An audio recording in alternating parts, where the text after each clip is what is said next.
Indian സിനിമയിലെ ഏറ്റവും വലിയ ആദരവാണ് ദേശീയ ചലച്ചിത്ര പുരസ്കാരം. ബ്രഹ്മയുഗത്തിലെ അസാമാന്യ പ്രകടനത്തിലൂടെ മമ്മൂട്ടി തന്റെ 4ാമത്തെ മികച്ച നടനുള്ള ദേശീയ പുരസ്കാരം സ്വന്തമാക്കിയപ്പോൾ അത് ഓരോ മലയാളികളുടെയും അഭിമാന നിമിഷമായി മാറി. ആഘോഷങ്ങൾ രാജ്യമെമ്പാടും അലയടിച്ചു. എന്നാൽ ഈ വലിയ വിജയത്തിനിടയിലും സിനിമാ പ്രേമികളെയും നിരൂപകരെയും ഒരേപോലെ ചിന്തിപ്പിച്ച മറ്റൊരു യാഥാർത്ഥ്യമുണ്ട്.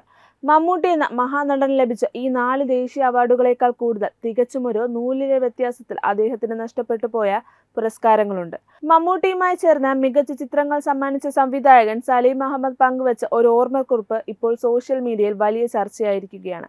തന്റെ ആദ്യ ചിത്രമായ ആദാമിന്റെ മകൻ അബുവിലൂടെ തന്നെ ദേശീയ തലത്തിൽ 4 പുരസ്കാരങ്ങൾ വാരിക്കൂട്ടി മലയാള സിനിമയെ അത്ഭുതപ്പെടുത്തിയ സംവിധായകനാണ് സലീം അഹമ്മദ്.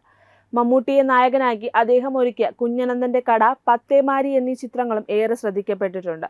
പ്രത്യേകിച്ച് പത്തേമാരി പ്രവാസികളുടെ ജീവിതവും അവരുടെ ആരും കാണാത്ത വേദനകളും തുറന്നുകാട്ടിയ പല്ലാക്കൽ നാരായണൻ എന്ന കഥാപാത്രമായി മമ്മൂട്ടി ജീവിക്കുകയായിരുന്നു. 63ാമത് ദേശീയ ചലച്ചിത്ര പുരസ്കാരം പ്രഖ്യാപനം വന്നപ്പോൾ മികച്ച മലയാള ചിത്രത്തിനുള്ള അവാർഡ് പത്തേമാരിക്ക് ലഭിച്ചു. എന്നാൽ അന്ന് സിനിമ കണ്ട ഏവരും ഉറപ്പിച്ചിരുന്ന ഒന്നായിരുന്നു ആ വർഷത്തെ മികച്ച നടനുള്ള ദേശീയ അവാർഡ് മമ്മൂട്ടിക്ക് തന്നെയായിരിക്കുമെന്നത്. പക്ഷേ അന്ന് പുരസ്കാരം തേടിയെത്തിയത് പീക്കു എന്ന ചിത്രത്തിലൂടെ അമിതാഭ് ബച്ചനായിരുന്നു. വർഷങ്ങൾക്ക് പുറം മമ്മൂട്ടി തന്റെ 4ാം ദേശീയ പുരസ്കാരം വാങ്ങിയ വേളയിലാണ് അന്ന് ഡൽഹിയിൽ വെച്ച് നടന്ന ആ അണിയറ കഥ സലീം അഹമ്മദ് വെളിപ്പെടുത്തിയിരിക്കുന്നത്. ദേശീയ അവാർഡ് വാങ്ങുന്നതിനായി ഡൽഹിയിലെത്തിയ സലീം അഹമ്മദും സംവിധായകൻ VK പ്രകാശും ഹോട്ടൽ ലോബിയിൽ നിൽക്കുകയായിരുന്നു. ആ അവാർഡ് നിർണയിച്ച ജൂറി അംഗങ്ങളും അതേ ഹോട്ടലിൽ തന്നെയാണ് താമസിച്ചിരുന്നത്. അവരുമായി സംസാരിച്ചപ്പോൾ ഒരു ജൂറി അംഗം പറഞ്ഞ വാക്കുകൾ സലീം അഹമ്മദിന്റെ മനസ്സിൽ തങ്ങി നിന്നു. "ഈ ദിവസം ഞങ്ങൾ ഇവിടെ ഏറ്റവും കൂടുതൽ മിസ് ചെയ്യുന്നത് മമ്മൂട്ടിയെയാണ്," ആ ജൂറി അംഗം പറഞ്ഞു. അവസാനം നിമിഷം വരെ മികച്ച നടനുള്ള പോരാട്ടത്തിലുണ്ടായിരുന്നത് 2 പേരായിരുന്നു. പത്തേമാരിയിലെ മമ്മൂട്ടിയും പീക്കുവിലെ അമിതാഭ് ബച്ചനും. ഇരുവരിൽ നിന്നും ഒരാളെ തിരഞ്ഞെടുക്കാൻ ജൂറി അനുഭവിച്ച സമ്മർദ്ദം ചെറുതായിരുന്നില്ല. വോട്ടെടുപ്പും വാദപ്രതിവാദങ്ങളും അവസാന നിമിഷം വരെ നീണ്ടുനിന്നു. ഒടുവിൽ തികച്ചും ഒരു നൂലിഴ വ്യത്യാസത്തിൽ അവാർഡ് ബച്ചനിലേക്ക് എത്തുകയായിരുന്നു.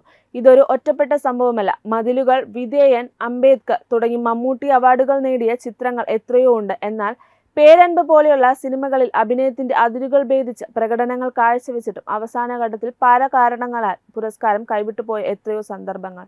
സലീം അഹമ്മദ് തന്റെ കുറിപ്പിൽ കുറിച്ചതുപോലെ, "പ്രിയപ്പെട്ട മമ്മൂക്ക, നിങ്ങളീ സ്വീകരിക്കാൻ പോകുന്ന 4ാമത്തെ നാഷണൽ അവാർഡിനേക്കാൾ കൂടുതലായിരിക്കും അവസാന നിമിഷം ഒരു നൂലിഴയുടെ വ്യത്യാസത്തിൽ നിങ്ങൾക്ക് നഷ്ടപ്പെട്ട ദേശീയ പുരസ്കാരങ്ങളുടെ എണ്ണം. ഈ നഷ്ടങ്ങൾ മമ്മൂട്ടി എന്ന നടന്റെ വലിപ്പം കുറയ്ക്കുകയല്ല, മറിച്ച് കൂട്ടുകയാണ് ചെയ്യുന്നത്. അവാർഡുകളുടെ കണക്കുകൾക്കും അപ്പുറത്താണ് അദ്ദേഹം മലയാളികൾക്ക് നൽകിയ സിനിമാ അനുഭവങ്ങൾ."